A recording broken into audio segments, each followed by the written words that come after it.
Bonjour et bienvenue dans un nouveau numéro de Patsy fait des interviews avec aujourd'hui en invité Hervé Pouzoulik. Bonjour Hervé. Bonjour Patsy, merci de m'avoir invité, c'est super. Je t'en prie, ravi que tu aies accepté pour parler de ton livre Les Bleus s'effacent toujours, paru chez Anne Carrière Éditions. Première question, le livre a un petit mois. Est-ce que tu es déjà content des retours et du parcours qu'il a jusqu'à aujourd'hui ? Moi j'en suis très heureux, parce que j'ai l'impression que le livre a l'air de toucher les gens et puis en soi c'est ce qui compte. Alors, c'est un livre avec un sujet très fort, on parle de violence intrafamiliale. Comment t'es venue l'idée d'écrire sur ce thème déjà ? Peut-être que, comme souvent, c'est toujours une émotion de départ qui permet, enfin moi du moins c'est ce qui m'a engagé à écrire sur ce thème-là, et puis peut-être aussi un peu de mon expérience personnelle, puisque j'avais des relations un peu compliquées avec mon frère quand j'étais gamin. D'accord. Et puis donc cette émotion-là m'a permis de réfléchir en fait à la manière dont on grandit quand on est baigné dans un environnement violent dans nos premières années. Donc j'ai bâti une trame qui était ancrée dans l'émotion mais qui reste quand même fictionnelle. C'est ton troisième livre. Les deux premiers se suivaient et étaient très différents. C'était une envie de changement pour celui-ci ? Envie de changer un peu de style ? Alors, pour reprendre un peu la chronologie sans être trop chiant pour tous les gens qui vont écouter, mais au début, l'écriture s'est un peu tombée dessus dans les années, quand j'avais une quarantaine d'années. J'avais envie de célébrer la vie, donc pour moi l'écriture c'est avant tout une célébration. Et puis je voulais, donc je me suis engagé dans une comédie romantique qui était ancrée dans les quelques rencontres amoureuses qui ont émaillé mon existence. Et puis voilà, j'en ai fait une réflexion sur le thème de comment on vit à deux et surtout, comment dire, je défendais une théorie, c'est que pour vivre heureux ensemble, il ne faut surtout pas se comprendre. Voilà. Donc, et dans ce premier roman, l'idée c'était que le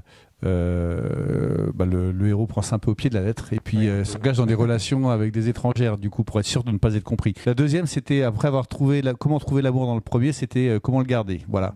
Mais c'était aussi une comédie romantique. L'avantage des comédies romantiques c'est qu'en fait on peut se cacher aussi derrière l'humour et ce qu'on raconte. Puis dans le troisième en fait je me suis débarrassé à la fois de ce complexe de l'imposteur, à la fois aussi du besoin de plaire.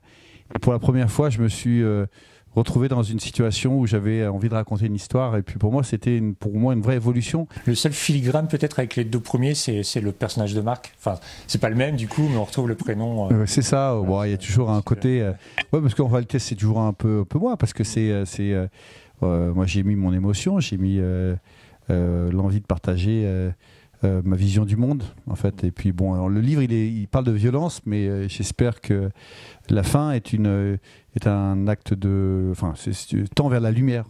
Oui, il y a de l'espoir. Il y a de l'espoir. Justement, il y a des passages où il y a des passages de bagarre entre les deux frères, notamment, ou d'autres, on va pas trop en dire, on laissera découvrir la suite de l'histoire, qui sont très violents, très bien décrits. Comment tu as écrit ces scènes justement ? Est-ce que tu t'es retenu ? Est-ce que tu pour le coup, justement la première scène, c'est une scène un peu que j'ai vécue, donc c'était déjà un peu plus simple, à part une partie qui est toujours un peu poussée dedans, mais parce que c'est ça, la magie de l'écriture, c'est qu'on peut pousser tous les curseurs que l'on veut en réalité. Donc, mais encore une fois, l'émotion était bien celle-ci. Donc, quand on a une émotion et qu'elle est ancrée en soi, en fait, c'est vrai que c'est plus facile de la rendre crédible. Et bizarrement, tous les retours que j'ai eus d'écriture, les gens me disent, mais pour écrire des choses comme ça, aussi précises, aussi fortes, dans la violence en particulier, tu as dû les vivre toutes.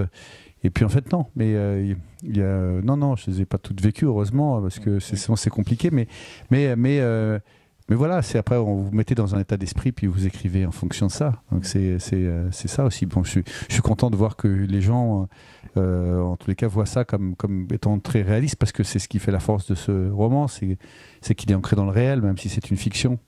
Tu venais d'évoquer le terme, il y a de la psychologie.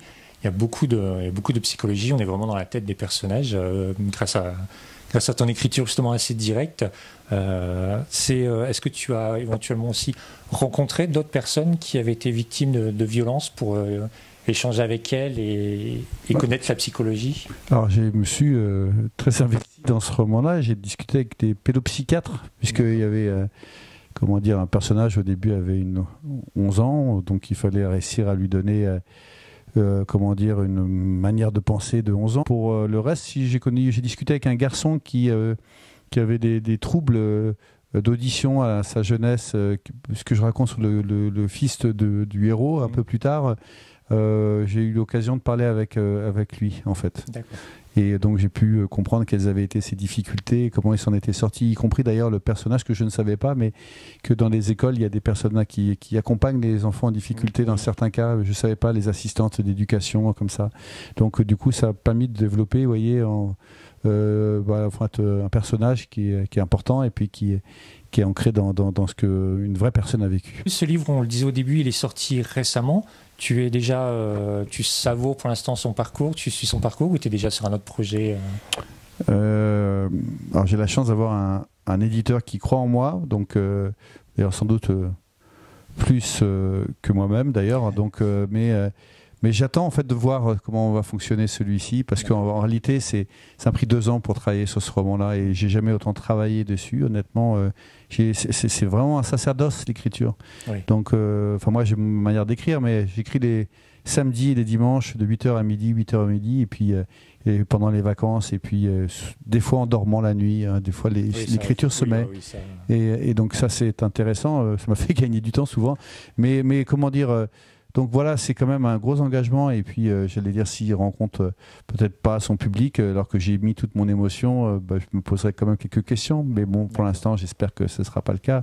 Il faut aussi un parcours du combattant, si l'écriture pour être lue, pour être appréciée, pour être estimée, et rencontrer et toucher les gens, parfois il faut beaucoup de livres. Je te remercie d'ailleurs justement de m'avoir parlé de ton livre, parce que je n'y serais pas forcément allé de moi-même, je l'avoue. Je te l'ai dit, et j'ai beaucoup aimé le style et puis l'histoire et la fin justement qui laisse une porte ouverte. Ça, on vous laissera découvrir par vous-même. Voilà. J'espère que nous aussi, on vous aura donné envie de découvrir ce livre. Voilà, on rappelle, ça s'appelle Les Bleus s'effacent toujours, au moins en surface. On aurait pu sous-titrer au moins en surface, de Hervé Pouzoulic, et c'est paru chez Anne Carrière Édition. Merci encore à toi d'être venu. Merci Paty, c'était très sympa. Je suis aussi tes chroniques et je trouve qu'elles sont toujours... il y a beaucoup d'humanité dans la manière dont tu parles aux auteurs. Merci beaucoup, ça fait plaisir. Okay. Et nous, justement, on se retrouve très bientôt avec un autre auteur, un autre thème. Et puis d'ici là, comme d'habitude, n'oubliez pas de lire, c'est important. Bonne journée, au revoir.